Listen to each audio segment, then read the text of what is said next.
Hey there friends, welcome back. So today we're going to be working with a nice little chunk of red cedar. It's got cracks, it's got old bug damage, it's got all kinds of craziness going on. And to make it even more interesting, I decided to turn this piece end grain, which I've never done before. This should be fun. I'm excited to get going.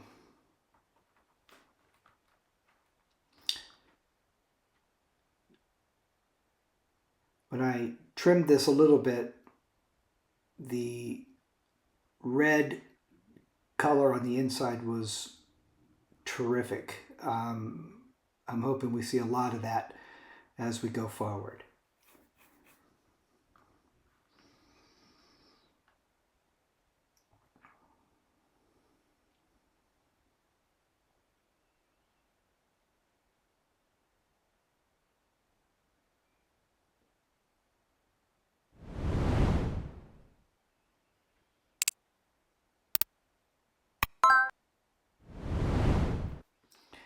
So this piece was rescued from the trash pile at my local custom mantle shop that's near my home.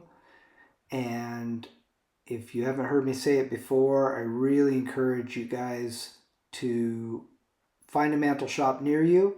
Be nice to them, make them something, and go back there and check every once in a while to see what they have, because it's amazing the pieces that they throw away that we as wood turners are going to love.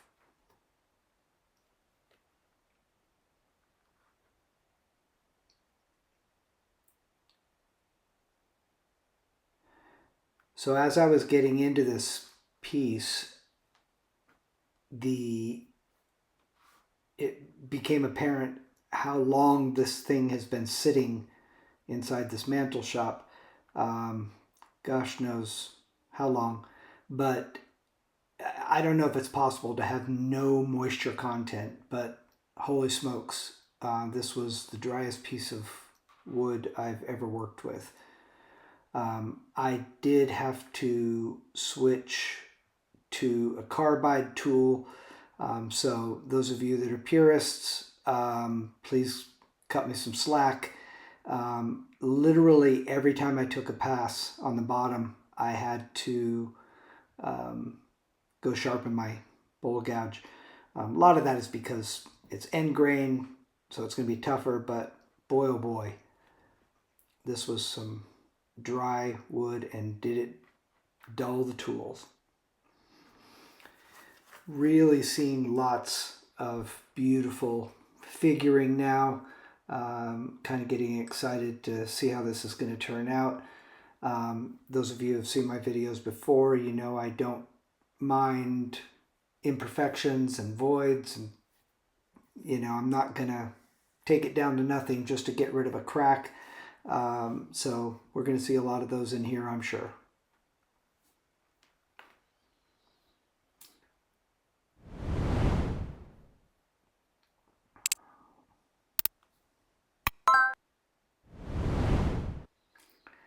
Finished up with some abrasive paste, and now it's time to turn it around and start working on the inside.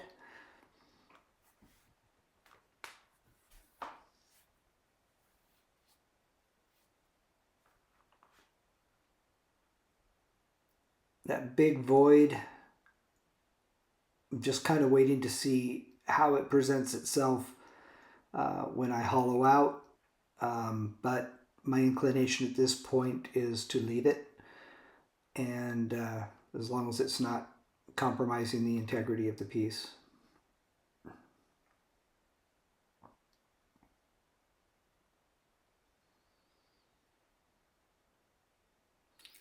Really dry.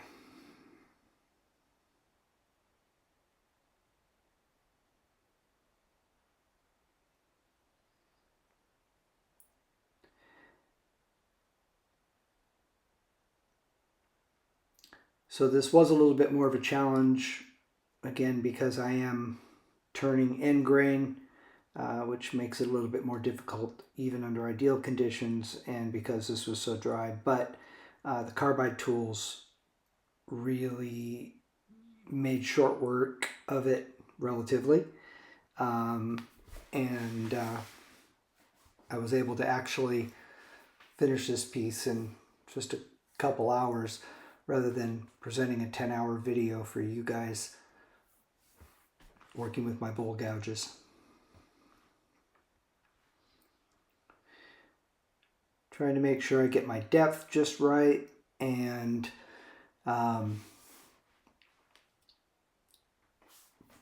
making sure that I don't do anything that's going to make that void open up more. Decided to clean it up a little bit and it looked like it was pretty solid, felt like it was pretty solid. So that's going to stay. The cracks though, they actually worried me more than that void. So I'm going to put a little black CA and fill those up a little bit. This, I'm just kind of going through very, very lightly with the carbide tool to get rid of that CA glue and make it a lot easier to do my finish sanding on the inside, not have to contend with the glue.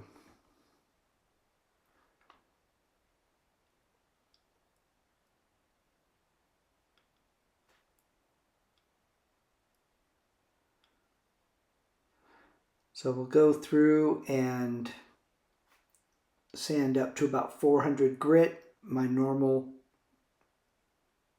preferred method after sanding is to go through with a fine steel wool, a medium Scotch pad, and then a fine Scotch pad. And that's before I put on any kind of abrasive paste or oils or wax or anything like that. It gives me a nice smooth finish and without even putting any product on.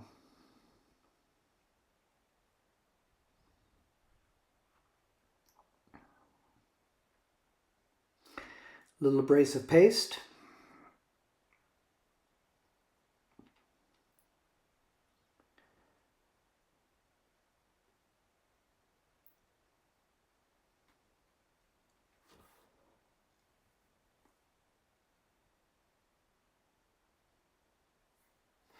I kind of kept staring straight down into the middle of the bowl because that's the circles, the rings were a little mesmerizing to me.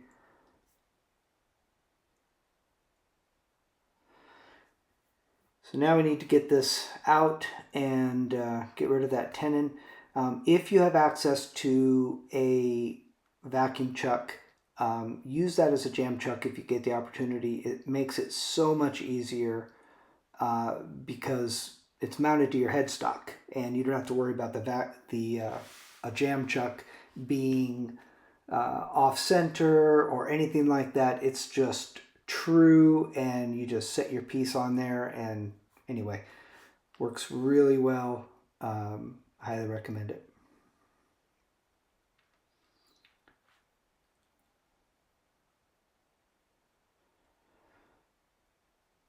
And like most of the time, I will get rid of that little nub at the drill press when I drill out for my branding token that I'll put on at the end, so I don't worry about it at this point.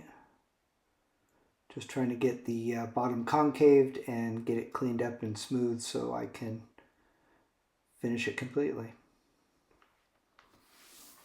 So back at my shop and we'll put the branding token on and get a little Danish oil on this, let it sit for about 20-30 minutes and wipe it up and we'll be good to go. I really appreciate everybody. If you've watched the videos before, thank you for coming back. Those of you that are new to the channel, thank you so much for your support. I really appreciate it. Please like and comment, especially comment. I really want to hear what you folks think. I love the suggestions that you guys get. I am a novice wood turner and I'm still learning every single day, so any suggestions are really appreciated.